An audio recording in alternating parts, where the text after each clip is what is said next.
Bueno, chicos, quiero hacer una cosa un poco diferente. Normalmente, y bueno, con la saturación que ocurre en el verano con tanto festival, Celsius, Metrópolis, Semana Negra, y luego las jornadas del cómic Villa de Avilés, bueno, incluso creo que ha habido algún año que hemos cubierto la feria del coleccionismo. Bueno, es imposible seguir todo el ritmo de todo. Yo siempre quería ir un poquito adelantado. En vez de ir para atrás, es decir, cuando nos llegan las cosas, poder examinarlas, pues contaros como una especie, no sé si llamarlo sección, pero hacer como una especie de medio sección de noticias, de actualizaciones, de cosas que van pasando, ¿no? Entonces, en ese sentido, han pasado 3 o 4 cosas que me parece interesante comentar. Así que voy a empezar con este experimento a ver qué tal os sale. Si os gusta, sigo haciéndolo, y si no, volvemos pues con el método tradicional de examinar las obras y a los autores y los cómics. Pero bueno, vamos a probarlo, así que comenzamos. Vale, pues en el primer caso, primero quiero pedir disculpas. Quiero pedir disculpas porque este año, por circunstancias de trabajo y de la vida, no hemos podido acercarnos a la Semana Negra de Gijón. Como sabéis, es un evento que está dedicado a la novela negra, que se realiza en Gijón todos los años y que está dirigido normalmente por un equipo excelente de personas y de presentadores: José Manuel Estevez, Norman Fernández, Germán Menéndez y a la cabeza Ángel de la Calle. Soportado, como siempre, por el buen hacer de un equipo maravilloso, de una cantidad ingente de personas. Lamentablemente este año lo que estaba dedicado un poco con el mundo del cómic era precisamente la visita, exposición y speech y conferencia de Miguel Ancho Prado, se nos quedó fuera. Así que lo siento mucho y espero que no vuelva a pasar, porque siempre me parece interesante promover este tipo de cosas. Así que lo siento a los que se hayan visto afectados. De todas formas, puedo decir que estuvo muy bien por lo que me han comentado, amigos por ahí cercanos que me han dicho cómo iba la cosa. En otro ámbito de cosas, decir que se ha dado el premio Alfonso Iglesias. El de este año se ha fallado hace cosa de exactamente, creo que 2 o 3 semanas, no hace más, no llega al mes. Y quería por primera vez actualizarlos. Antes de tener el propio cómic, pues explicaros, bueno, resumir un poquito lo que es el propio Alfonso Iglesias, que es un premio, una dotación que es al mejor cómic asturiano en lengua asturiana. En este año llegamos a la edición número 14, que está muy bien, porque ya son muchos años. El premio está dotado con 6.000 euros de premio y el derecho a que tu obra sea publicada a nivel regional, en toda Asturias, en todo el Principado. Eso es lo que te llevas, pero aparte de eso también entras en otra serie de actividades, como es precisamente la promoción de la propia obra, y formas parte de lo que se llama Autores en el Camino 2023, tendría que ser, que es precisamente un recorrido que se hace por diversos sitios intentando promocionar y vender la obra. Las obras ganadoras del premio Príncipe Alfonso Iglesias las puedes encontrar, por supuesto que sí, en todas las bibliotecas del Principado. Y por supuesto en la mayoría de las librerías que se dediquen a ello, que se supone que tienen que ser de las buenas, casi todas.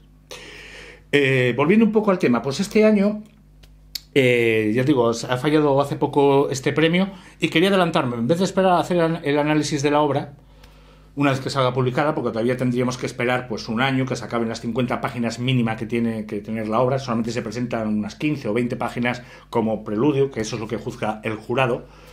Pues quería hablar un poquito antes de la obra y de qué va, por lo menos en qué se basa.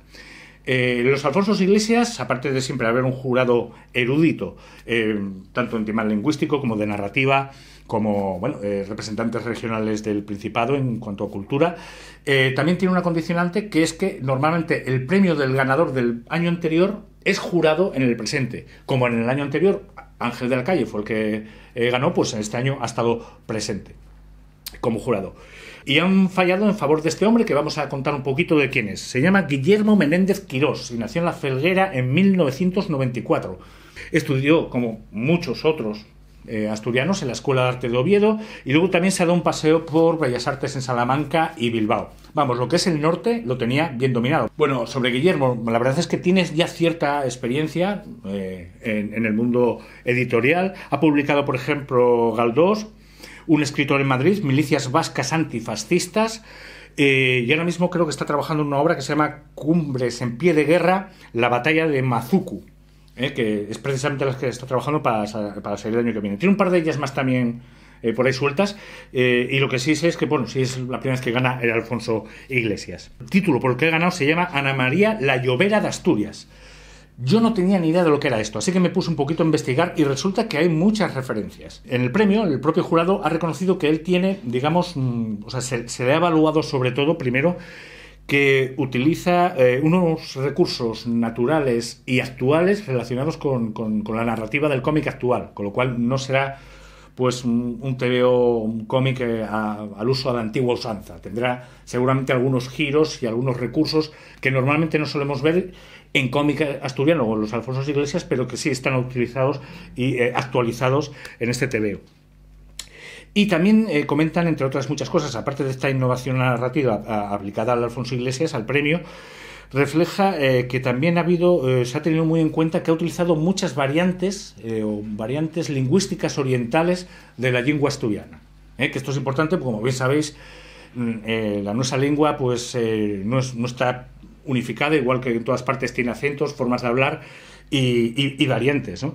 Pues precisamente como la obra trata de una persona que ha vivido o que vivió, porque es una obra más o menos biográfica, vivió en el oriente de Asturias, ha utilizado, y eso se ha valorado mucho por varios componentes del jurado, alguno de ellos filólogo, o alguna de ellas filóloga, que lo han intentado y como promover y valorar a la hora de darle el premio. Y he ganado el premio por la obra Ana María la Llovera de Asturias, o la Llovera de Briaña.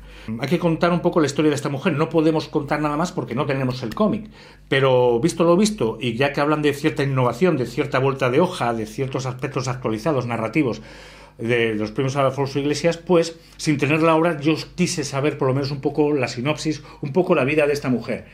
Y ya solamente por la temática, os voy a decir la verdad, me ha llamado muchísimo la atención. Se nos sale un poquito la aguja del pico y por lo menos una propuesta, a ver qué os parece, os la voy a contar. Me parece muy, muy, muy interesante.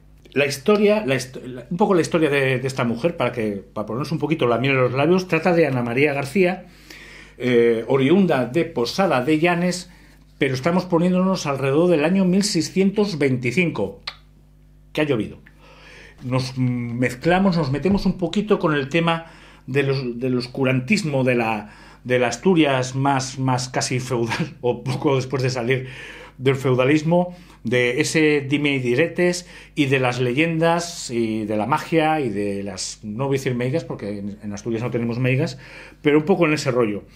Ella fue, ya os pongo un ejemplo, fue la 7ª hija de un matrimonio de 7 hijos, ella fue la última, y como bien sabéis hay una leyenda que dice que el 7º hijo pues tiene una serie de circunstancias. Yo había oído que era el 7º hijo del 7º hijo, o 7ª hija del 7º hijo, o algo así, pero bueno, que normalmente ya con que seas el 7º, como que te venía acarreada culturalmente pues una especie de leyenda que caía sobre ti. En este caso pues se relaciona mucho con el lobisome, con el hombre lobo, por ejemplo. Y bueno, también con una serie de desgracias o de persona, digamos, maldecida, por dicho de alguna forma. A esta mujer le cayó San Benito y, lamentablemente quedó huérfana muy, muy joven, con 2 años, y se fue a vivir con uno de sus hermanos. La relación con el hermano salió verdaderamente mal, y después de pasar por otro familiar, por otro hermano o hermana, no me acuerdo exactamente, pues se vio abocada pues un poco a huir de la familia y buscarse la vida por otras partes, con lo cual se fue a la parte más oriental de Asturias, incluso ya estamos pasando de lo que es la frontera de Asturias, donde allí conoció se metió un poco en las montañas, o sea, imaginaos la foto, ¿no? O sea, se mete en las montañas, una chica muy joven, muy pequeña y tal, y la conoce una señora que era considerada la bruja del lugar, de los parajes. Pasan mucho tiempo con ella, y entonces esta mujer pues la educa pues en lo que se conocen las costumbres propias de las... Es que no puedo decir meigas porque es gallego, sería brujas. Bueno, pues esta mujer la inicia, la lleva por un camino iniciático, que es el de bruja, y le enseña, pues le va enseñando todos sus conocimientos, como si fuese su hijada, su padawan. Pues lógicamente lo que es hacer pócimas, ungüentos, y este tipo de cosas, ¿no? Plasmas para curar enfermedades, curar animales. Y también le enseña un poquito lo que es el manejo del control, pues como se decía las brujas, que las brujas eran aliadas del demonio y tenían poderes especiales, pues lo que se llamaba también el control sobre las bestias, sobre los animales, ¿no?